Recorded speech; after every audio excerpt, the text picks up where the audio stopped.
Hi guys and welcome back to my channel, Key to the World. Last week I wanted to show you the beautiful jungle of Taman Negara, showing you the easy hikes this park has to offer. But that turned out a little different. I swear to God, we just heard something big.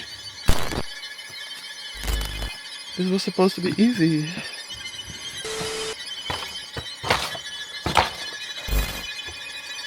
Look at this. What is that? I don't like it. It was scary. So make sure to watch that video first. But now it's time to show you what else Tamannegara has to offer.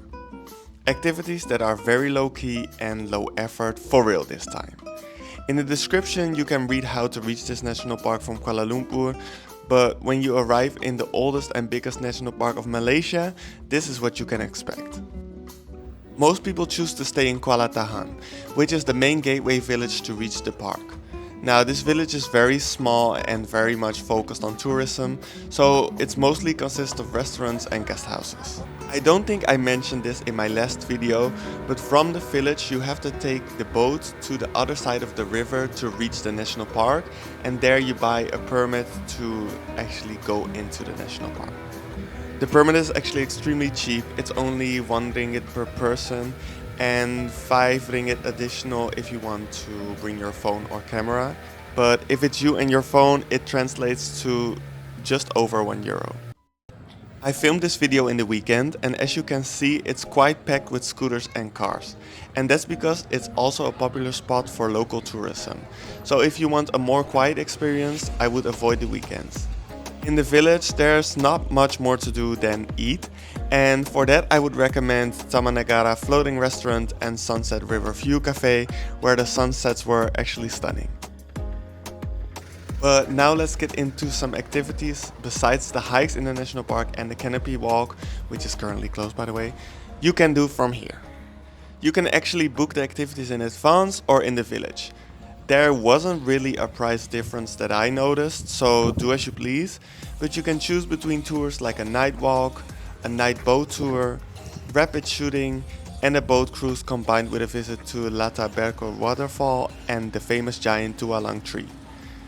The most popular option is the night hike, but we were done hiking, so we opted for the rapid shooting and the night boat cruise. The rapid shooting basically consists of having fun on a fast boat while getting wet.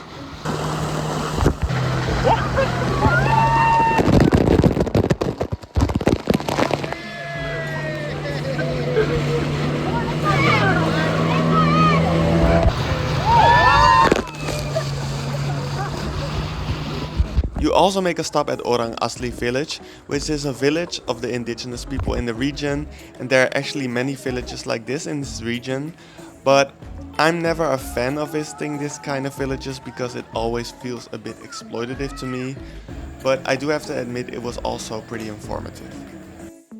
For the second activity we went on the boat again, but now at night. We already heard this national park is not the best for spotting wildlife, but we were still curious to what we could find, and we did hear there was still a chance to spot some wild elephants and civettes, but we didn't. However, we did spot a snake, a kingfisher, and a group of Asian small clawed otters, so that already got me pretty excited. Well, that was it for the mini guide on Tamannegara. Again, check the description for more information or drop your questions down below. And of course, don't forget to like, comment and subscribe. And I hope to see you again in 2 weeks.